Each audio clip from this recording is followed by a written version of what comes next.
सिद्धेभ्यः।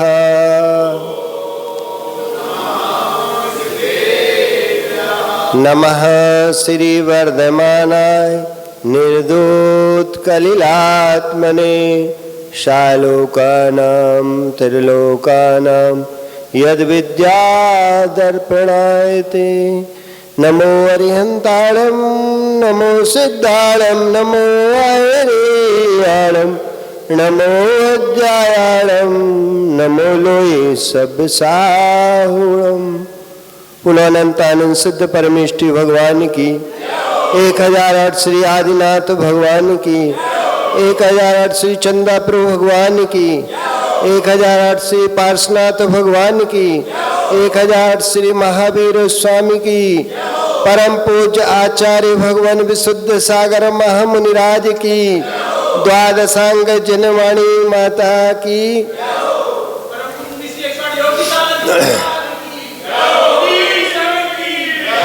भवबंधु अंतिम तीर्थेश वर्धमान स्वामी के शासन काल में विराजे आचार्य भगवान विशुद्ध सागर जी के रत्नात्रय की छांव में बैठकर हम सभी माँ जिनवाणी का रसपान कर रहे हैं। यही रसपान हमें मोक्ष और स्वर्ग का सोपान दिलाएगा। सम्यक दर्शन के प्रति अनुराग आचार्य भगवान कुलभद्र स्वामी सार समुच्चय ग्रंथ में आत्मा के प्रधान गुण सम्यक की व्याख्या कर रहे हैं, सम्यक दृष्टि की व्याख्या कर रहे हैं। सम्यक गुण ये आत्मा में 47 शक्तियां होती हैं। आत्मा के अंदर 47 शक्तियां होती हैं। यही तो मुनि अपनाते हैं, उनको ग्रहण करते हैं, उनके द्वारा तप करते हैं। 47 शक्तियां। एक आचार्य श्री ने आलिंगन ग्रहण नाम से 47 शक्तियां उसमें उद्घाटित कर दी। आलिंगन ग्रहण इतना मोटा शास्त्र बना दिया आचार्य श्री विशुद्ध सागर जी ने।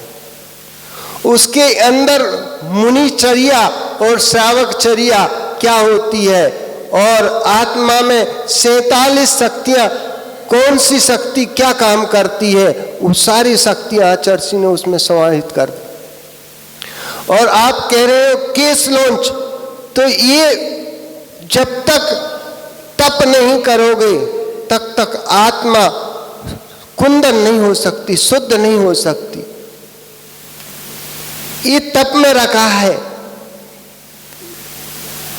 केस लॉन्च भी करो और उपवास भी करो। उपवास भी करना पड़ेगा, केस लॉन्च भी शरीर से ममत्व हटाना पड़ेगा। अब जिनका घर से परिवार से ममत्व नहीं हटा, शरीर से ममत्व नहीं हटा, तो वो कैसे केस लॉन्च कर सकती हैं?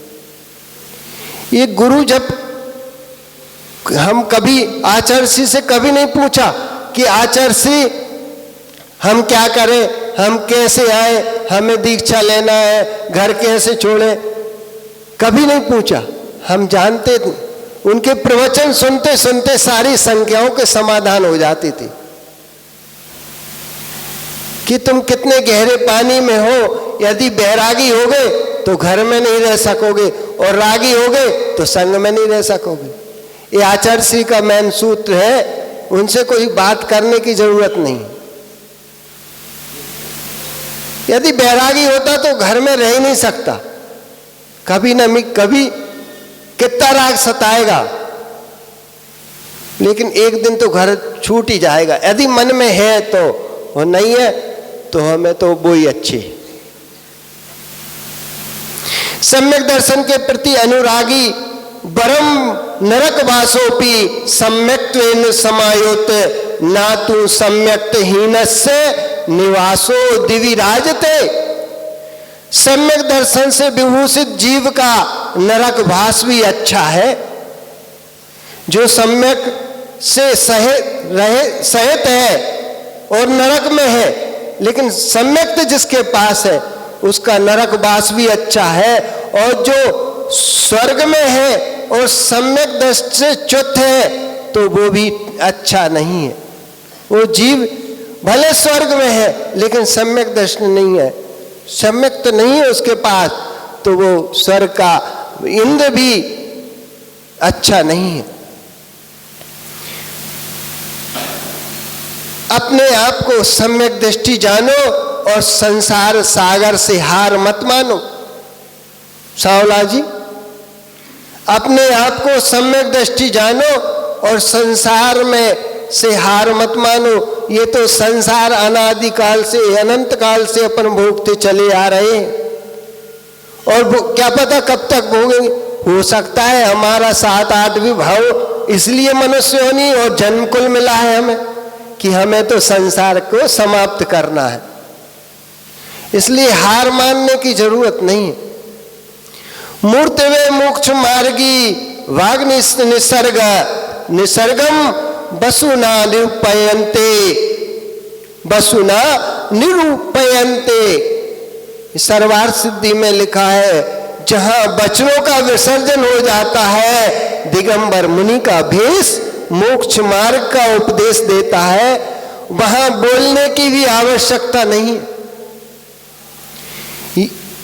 एक दो महाराज जी थे, उनको कुछ याद नहीं होता था, शिवभूति महाराज जी, उन्हें कोई याद नहीं होता था, लेकिन इतना जो गुरु पढ़ाते थे उनको भी कुछ याद नहीं होता था। एक बार जब वो नवोकार मंत्र पढ़ाया उनको याद ही नहीं होता था। तो शिवभूति जब आहार करने को जा रहे थे तो उन्हें एक माँ दाल धोती दिखी, तो वो उन्होंने पूछ लिया, आहार के करके आ रहे थे तब की बात है, वैसे तो बोलेंगे नहीं कि माँ ये क्या कर रही हो। तो माँ ने कहा तुस्मास भिन्नम। तो उन्हें याद आ गया, यही तो गुरु ने पढ़ाया था, तुस यानी दाल, तुस यानी दाल और छिलका अलग अलग है, तुस्मास भिन्नम, ये शरीर और ये आत्मा अलग अलग है, पृथक पृथक है। यही तो गुरु ने पढ़ाया था, इतना ही तो पढ़ना था। गुरु तो पढ़ाते रहे और शिवभूति महाराज बस ध्यान करते रहे, तुस्मास भिन्नम तुस्मास भिन्नम, और केवल ज्ञान प्राप्त कर लिया। इतनी सी तो बात है, और कोई जगत में कोई कार्य करने की जरूरत है ही नहीं। आरम सारम धाए धाए करने की जरूरत नहीं, यहां छोड़ो और हाथ पे हाथ रखकर बैठ जाओ, बस कल्याण हो जाएगा।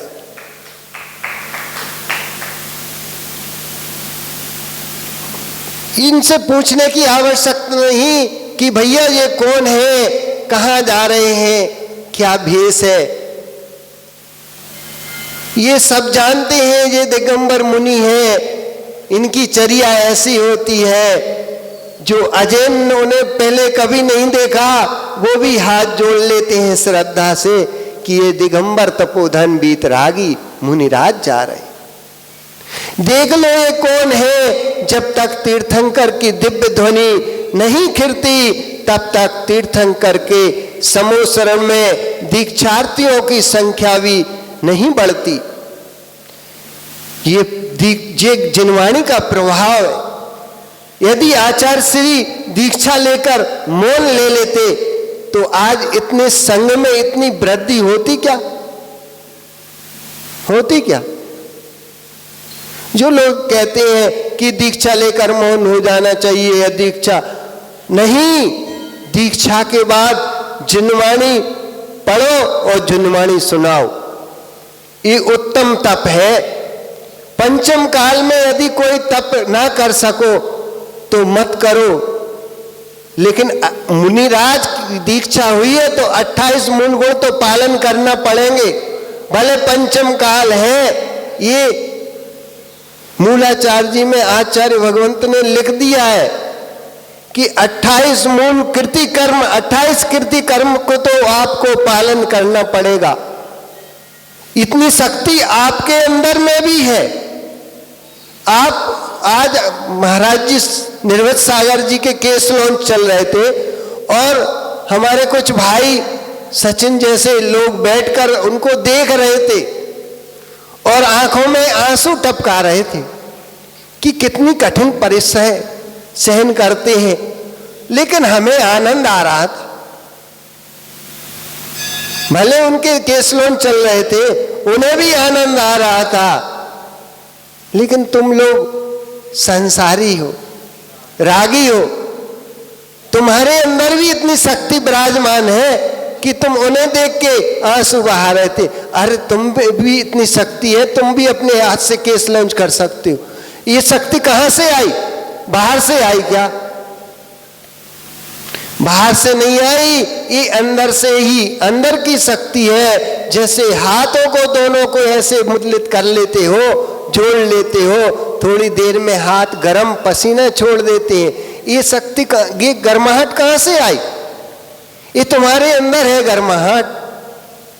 इसे संग्रहित कर लो, इसे संग्रहित कर लो। ये शक्ति तुम्हारे पास है। ये 3 मुनिराज तुम्हारे सामने बैठे हैं। कैसे बैठे हैं? इनके अंदर शक्ति कहां से आई? ये शक्ति तब आती है जब शुरू होती है, जब तुम गुरु चरणों में समर्पित होते हो और जब गुरु के संस्कार गुरु का हाथ सर पे रखा जाता है तो सारे तुम्हारे पूर्व के पाप मिट जाते हैं, कट जाते हैं, छूट जाते हैं और सम्यक प्रकट हो जाता है। शक्ति बाहर से नहीं लाना पड़ती, शक्ति अपने अंदर है।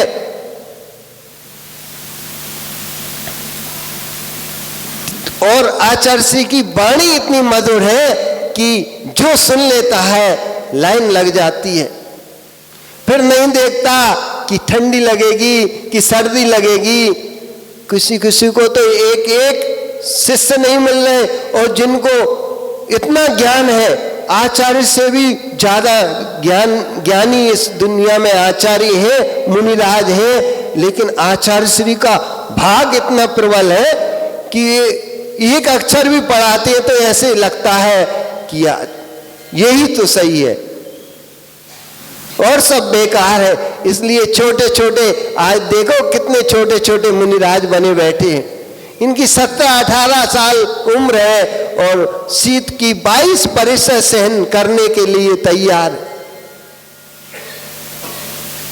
शीत की, उष्ण की बाधा, ग्रीष्म ऋतु में तपने को तैयार है। ये गुरु की कृपा है।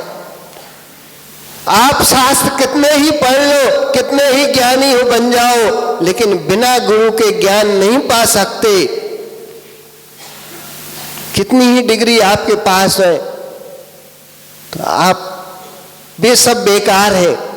लेकिन यदि गुरु ने एक अक्षर भी पढ़ा दिया है और तुम्हारे अंदर सम्यक प्रकट करा दिया है, यही काम का है। इस सामान्य रूप से पहले जब तक वो मुनिराज रहते हैं, तीर्थंकर भगवान और सामान्य रूप से विचरण करते रहते हैं। यही कारण है कि दिगंबर जैन आमनाय में भी नहीं, सारे विश्व समरभूमि में भी युद्ध होता है तो पहले सेनापति का भाषण होता है। सेनापति का भाषण होता है, वीर रस में होता है, सैनिकों की भुजाएं फड़कने लगती है। ऐसे ही आचार्य का जब प्रवचन सुनते हैं तो जो मिथ्या दृष्टि भी होते हैं और एक बार प्रवचन सुनते हैं वो सम्यक को प्राप्त कर लेता है। सेना तो सैनिकों की भुजाएं काम नहीं करती, ऐसे ही सैनिकों ये आपके लिए कह रहे हैं आचार्य प्रवर कि हे सैनिकों, ये सेनापति का भाषण होता है, सुबह शाम आप सुनते हो। ये सेनापति है, इनका भाषण सुनते हो तुम और सुनते ही अपने आप को विगलित कर लेते। भुजाएं पड़कती हैं तो आपकी भुजाएं पड़कना चाहिए कि मैं पिच्ची कैसे तानूंगा, कमंडल कैसे तानूंगा, अंजलि कैसे लगाऊंगा और स्वानुभूति की अनुभूति कैसे करूंगा। ये तो मैं सोचना चाहिए। जैसे वीर रस का भाषण युद्ध स्थल में होता है सैनिकों के लिए, यही तो सागर जी तुम्हारे लिए 4 महीना से तुम्हें सुना रहे हैं कि तुम भी वीर हो। ये केस लॉन्च केस उखाड़ रहे थे, तुम भी आकर ये केस लॉन्च नहीं उखाड़ रहे थे, ये अपने कर्म उखाड़ रहे थे, ये कर्मों को उखाड़ के फेंक रहे थे। ये सुभट है। ये जैसे दूध को तपाने के लिए तुम्हें तपेली गर्म करना पड़ती है, तपेली पहले तपती है फिर दूध गर्म होता है।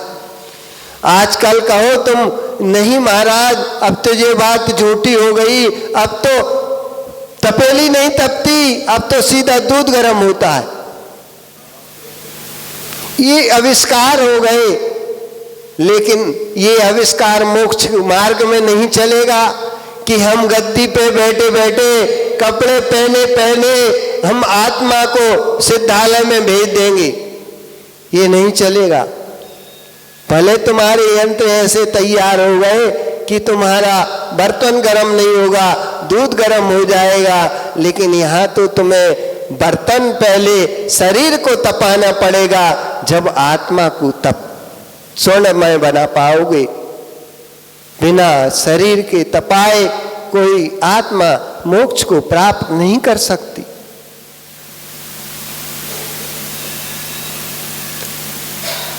स्वानुभूति कैसे लूंगा? ये वीर की वाणी सुनो, ये वीर के सैनिकों, क्या ये चूहे से बने छिपे बैठे रहते लोग? नहीं, चैन शासन चूहों का शासन नहीं है। ये क्षत्रिय धर्म है। 24 तीर्थंकर क्षत्रिय थे, बनियों का नहीं, क्षत्रिय ही धर्म है। ये बनियों का धर्म नहीं, क्षत्रियों का धर्म है, क्षत्रिय धर्म है। जैनत्वयी पटु सिंह नादई। ये जिनेंद्र की वाणी जो है वह सिंह नाद है। क्या हो गया भैया? ये पारस स्वामी के समोसरण का भाव है, यहाँ की भाषा परिवर्तित हो गई। ये समोसरण का, पारस प्रभु के समोसरण का प्रभाव है। यहाँ की भाषा परिवर्तित हो गई, समझो क्यों? ये जैन भवन की भाषा और यहाँ की भाषा में अंतर है। यदि ये भाषा वहाँ चलती रहती, ये प्रवचन वहाँ चलता रहता, तो तुम्हें इतना ज्यादा समझ में नहीं आता। ये यहाँ की समोसण की भूमि का प्रभाव है, ये पारस प्रभु का प्रभाव है। वहाँ भी प्रभाव था, लेकिन वो प्रभाव अलग था। और ये परिवर्तन हुआ कि नहीं हुआ? दिख रहा है आपको, दिख रहा है ना। पारस प्रभु की महिमा है ये पारस प्रभु की महिमा है ये। इसलिए ज्ञानियों, ये विश्वास रखना, जगत के झमेले में उलझने की कोई आवश्यकता नहीं है। यहाँ ये मानिए, एक द्रव्य दूसरे द्रव्य को प्रभावित करने की शक्ति है, एक द्रव्य में दूसरे द्रव्य को प्रभावित करने की शक्ति है, सामर्थ्य है, पर एक द्रव्य दूसरे द्रव्य होने की सामर्थ्य नहीं रखता। एक द्रव्य दूसरे द्रव्य में होने की सामर्थ्य नहीं रखता।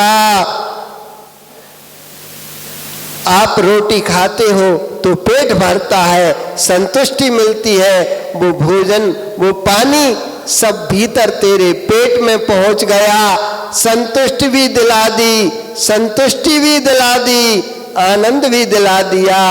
फिर भी ज्ञानी वह रोटी का टुकड़ा अपने बल रूप ही परिणत हुआ है। वो रोटी का टुकड़ा अपने रूप में ही परिणत हुआ है, पर तेरी आत्मा रूप परिणत नहीं हुआ। वो कहता है पागल तू संतुष्ट हो जा, लेकिन मैं आकाश में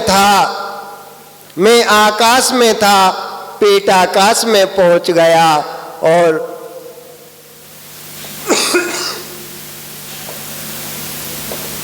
पेट आकाश में गया और सुबह फिर आकाश में आ गया। मैं जो हूं सो हूं, तू रो ले चाहे हंस ले, मेरे अंदर कुछ भी तेरा परिणाम हुआ ही नहीं। ये टुकड़ा पुद्गल का टुकड़ा कह रहा है आत्मा से कि मेरा जो है मेरे में ही अस्तित्व है और तेरा अस्तित्व तेरे में है। फिर कहाँ गया? फिर नाली में गया।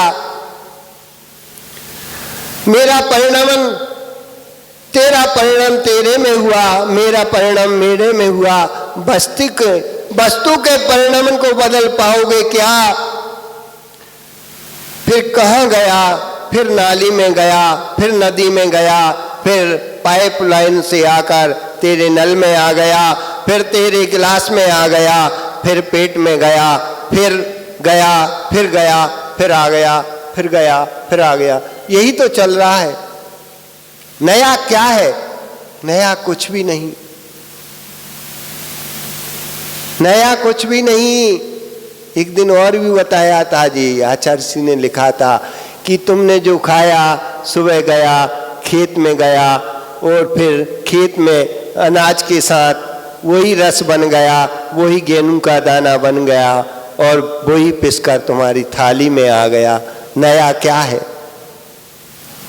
लेकिन शरीर चलाना है तो इसलिए उसे तो ग्रहण करना ही पड़ेगा और नहीं तो तुम जी नहीं पाओगे। ऐसा ही संसार है, ऐसा ही संसार है। ये संसार चल रहा है, वस्तु का परिणमन त्रिकालिक चल रहा है और तू संतोष हो रहा है, संतुष्ट हो रहा है। अहो शुद्ध पानी, शुद्ध पानी, ये पानी शुद्ध का क्या पता नहीं कि कितने पेटों का पानी है, सही नहीं है क्या ये? इसलिए आज भोजन करना, पानी पीना, पर इतने राग में से मत करना। बस सोच लेना कि क्या पी रहा हूँ, वो ही पी रहा हूँ जो पिया था। ठीक है, अब तुम कितनी ही भाषा बना लो, लेकिन वस्तु स्वभाव क्या है? जो है सो है। वस्तु स्वभाव जो है सो है। सम्यक्त को ग्रहण करो, इसके बिना कुछ भी नहीं है, इसके बिना कुछ भी नहीं है संसार में। सब छोड़ो, आत्मा को पहचानो। बोलो परम पूज्य आचार्य भगवान विशुद्ध सागर महामुनिराज की।